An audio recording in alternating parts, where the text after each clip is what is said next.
Wow, this new game is so cool. Finally, an RPG that builds in mechanics for how I like to run the game, but I've never even played it before. How can I possibly run it? Stop. This is your sign to run that game. Is it Daggerheart? Or Shadow Dark? Or Dagger Dark? Or Shadowheart? Whatever game it is, you are ready to run it. Every game master feels nervous once in a while, or all the time. That's normal. You can do this. Ask yourself, what's the worst case scenario if you were to run that game while feeling underprepared?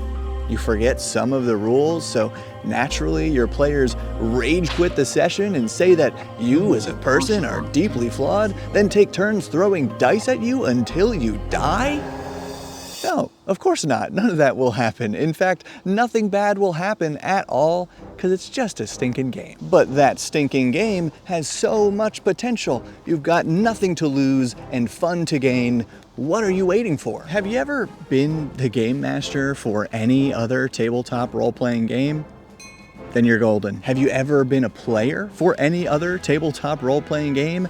You're golden too. But wait, have you ever at least played a tabletop role-playing game before? Because if not, psych, you're still golden, my friend. Experience is overrated because so many of the most memorable TTRPG moments are made of or caused by unplanned shenanigans from the players' imaginations. You know what I'm talking about. Put it in the comments. Oh, but I don't have enough time to prep an adventure. Okay, first, that is an annoying voice you have in this hypothetical scenario I've contrived, and I'm sorry for that. But second, nah.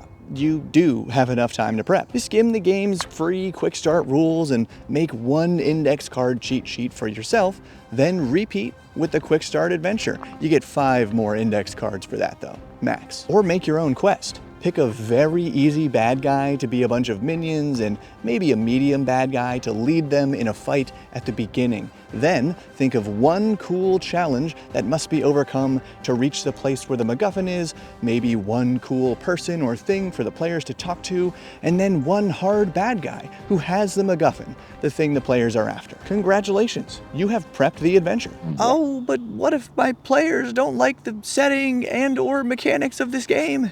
Oh, still got that voice, but you simply tweak things a little to overlap with what your group finds fun. And if that doesn't work, but you still liked it, then find other people to play this game with once in a while, or find ways to take your favorite parts of this game and sprinkle them into the other game that your regular players do like. Oh, but what if I mess up the rules or can't explain the rules well to my players? Oh, this is fine. Everybody makes mistakes and we all learn better by playing, but also it's easier for players to think outside the box in an RPG when they aren't familiar with the box of that RPG.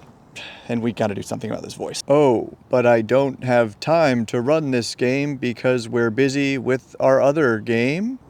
Better, but still false. Are you telling me that every one of your players shows up to every session of your current game and none of these so-called friends have any other free time to play a single session of this new game to indulge your fun? Because if that's what you're saying, then A, you're lying to me and yourself, and you can run this one shot on a different night or on a regular game night when a few regular players are missing.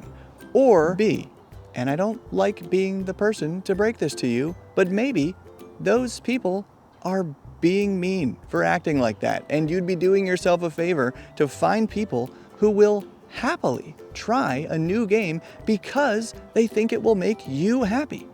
That's what trust is. So why now? Because we are on the cusp of a new age for TTRPGs, at least in terms of what is popular in the online sphere of role-playing games. Because for the very first time, tens of thousands of devout 5e players, maybe more, are about to try their second ever role-playing game.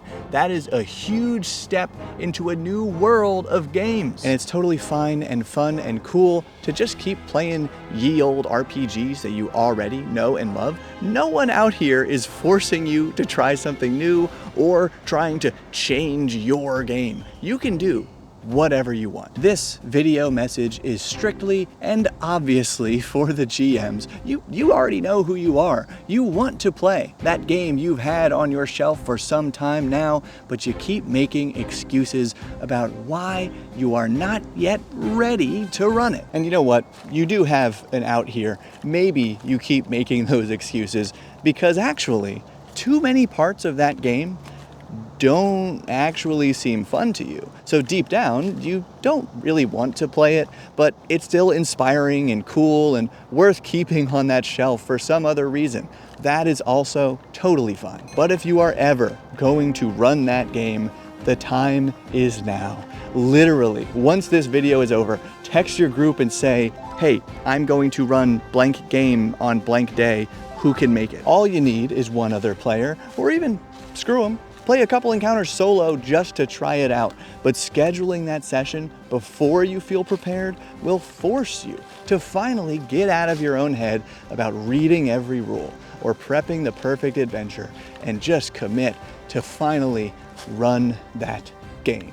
And if it helps, know that I believe in you, but I'll believe in you way more if you actually take a break from YouTube right now and make those plans. You got this.